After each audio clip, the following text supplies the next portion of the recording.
En este clip hablaremos acerca de la artritis reumatoide, las principales características clínicas que esta va a presentar y pues posibles soluciones terapéuticas que podríamos encontrar desde el punto de vista fisioterapéutico. En primer lugar, hablando de generalidades de la misma, vamos a recordar que es una enfermedad de tipo autoinmune.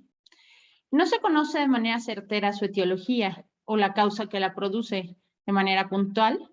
Puede aparecer a cualquier edad, sin embargo, es más frecuente que se llegue a presentar a partir de la cuarta década, o más bien entre la cuarta y la sexta década aproximadamente. Repito, no es una regla ni es absoluta esta situación, sino que puede variar, ¿no? Nada más que es más frecuente entre la cuarta y la sexta década. Y también se presenta de manera más frecuente en mujeres. Repito, estas causas son de etiología desconocida, es decir, no se ha encontrado la causa específica que pueda desencadenarlo y que además presente o sea la causa por la que se presenten estas características en la población que más frecuentemente se presenta. En cuanto a la localización, es muy frecuente que se presente en las articulaciones periféricas, principalmente en las pequeñas articulaciones, tanto en manos como en pies. Es muy frecuente, ¿no?, que nuestro paciente presente molestia en esa zona, manos y pies, incomodidad, dolor, sensación de rigidez, y en muchas ocasiones empieza en esa zona o se presenta en esa región.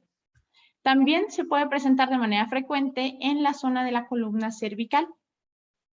Aproximadamente entre el 43 y el 86% de los pacientes que tienen esta enfermedad llegan a padecerla en esta localización.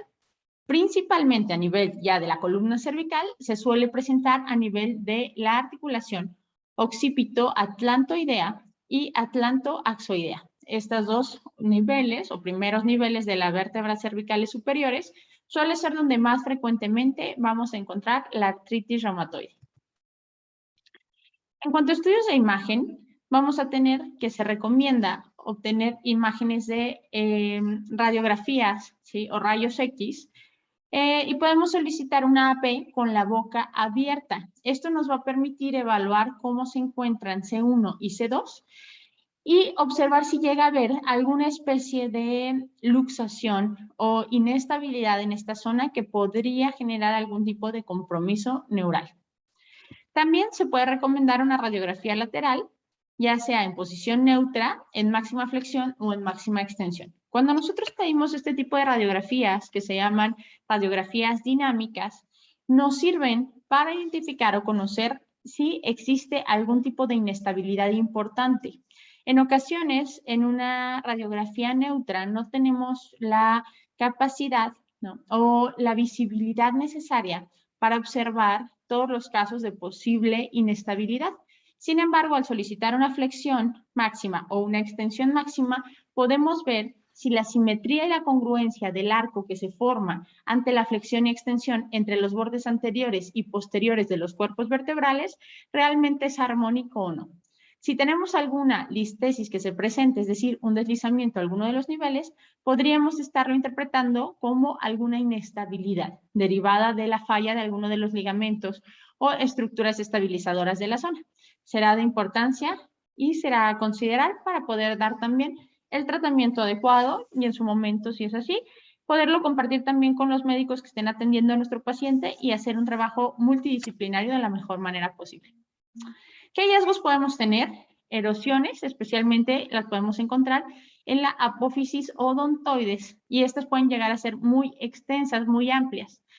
En casos avanzados podemos presentar una destrucción bastante importante o inclusive alguna fractura patológica en esta apófisis odontoides que sería de alto riesgo. También se puede llegar a presentar una subluxación, como ya mencionábamos previamente, y estas se pueden clasificar de acuerdo al segmento de columna cervical que esté afectado. Las podemos clasificar como subluxaciones atlanto-oxoideas o atlo-axoideas y subaxiales. Van a ser consideradas globalmente y se observan hasta en un 44% o hasta inclusive en el 49% de los pacientes que presentan artritis reumatoide. Hay que considerar este dato porque es un porcentaje bastante elevado. Si estamos hablando que hasta el 49% de los pacientes llegan a presentar esta inestabilidad alta de la columna cervical, prácticamente estamos hablando que el 50% de los pacientes que la padecen pueden llegar a presentarla y es de gran importancia hacer un diagnóstico temprano de esto para evitar las complicaciones neurales, como platicábamos. ¿Qué podemos observar igual en estudios de imagen? Pues podemos encontrar justamente características de alguna inflamación o sinovitis o erosiones e irregularidades que pudieran presentarse en estos niveles afectados por esta enfermedad. Las posibles complicaciones que podemos tener podría llegar a ser una compresión de la médula o del tronco encefálico derivado de esta inestabilidad tan importante. Esto primordialmente a nivel de la columna vertebral. ¿Eso qué me va a ocasionar? Pues puedo tener atrofia muscular, evidentemente, una subluxación de las articulaciones, como habíamos mencionado previamente, roturas de algún tipo de tendón y atrapamientos de nervios periféricos. Si pierdo la estabilidad de la articulación y eso favorece el aumento del juego articular de la zona, por supuesto que se vuelve mucho más propensa la región a sufrir aplastamientos, compresiones que generen algún otro tipo de sintomatología. Será indispensable un diagnóstico temprano para evitar llegar al daño neurológico que suele mejorar pero no desaparecer. ¿Esto qué quiere decir? En un paciente que no presenta ningún daño neurológico podríamos decir que estamos en la etapa segura, ¿sí? Sin embargo, una vez que ya aparecen los síntomas neurológicos en un paciente, nos está hablando que ya se presenta una inestabilidad bastante importante. Estos suelen mejorar pero no desaparecer en totalidad, por eso la importancia de verificar si se empiezan a presentar zonas de erosión o zonas que nos están dando signos de desgaste derivado de la artritis reumatoide en estos niveles altos de la columna cervical, prever su avance como pues, justamente por medio del trabajo multidisciplinar, los medicamentos que pueda recetar su médico de cabecera, etcétera, para frenarla y entonces no llegar a este tipo de complicaciones.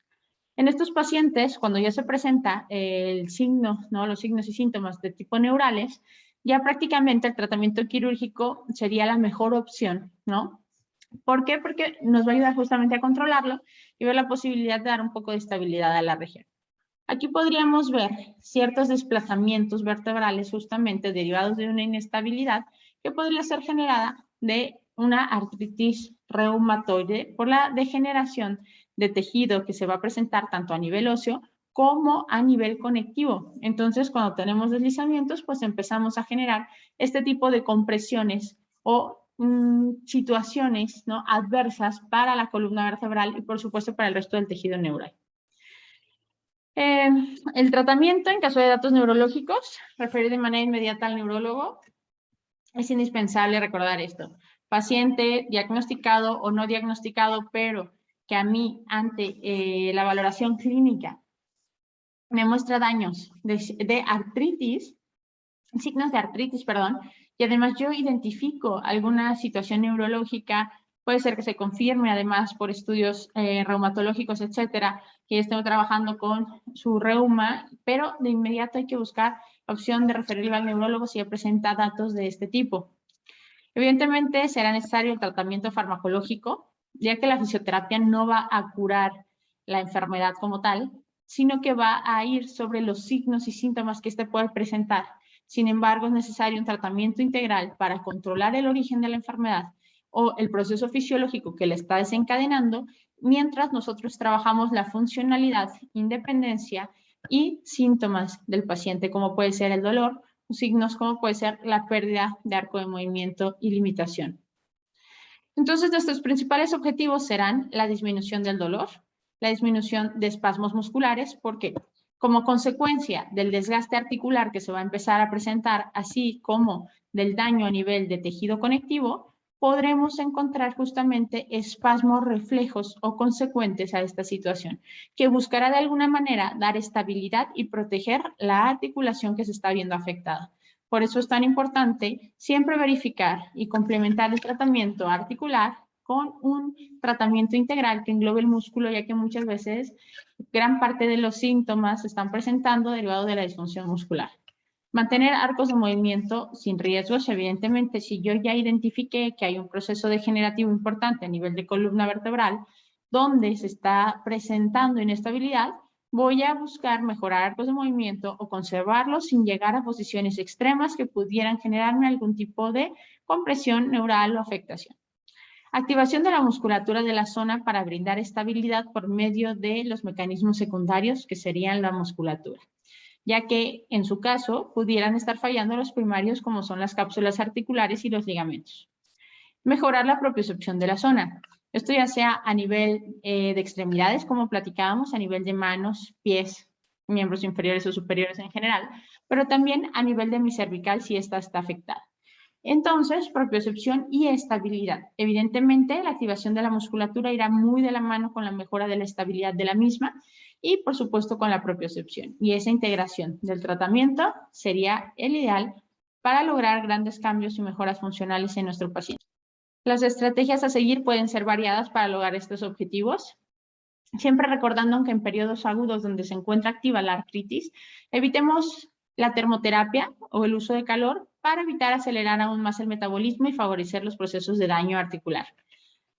Podemos utilizar algo de electroterapia para la analgesia, pero principalmente siempre pensar en mantener la movilidad e independencia, es decir, mantener la funcionalidad de los músculos y los arcos de movimiento de las articulaciones. Repetimos, por medio de las estrategias que sean más pertinentes o que tú puedas dominar dentro de la gama de posibilidades que tienes de la fisioterapia, siempre y cuando no se genere ningún tipo de daño a nuestros pacientes ni riesgo para el mismo.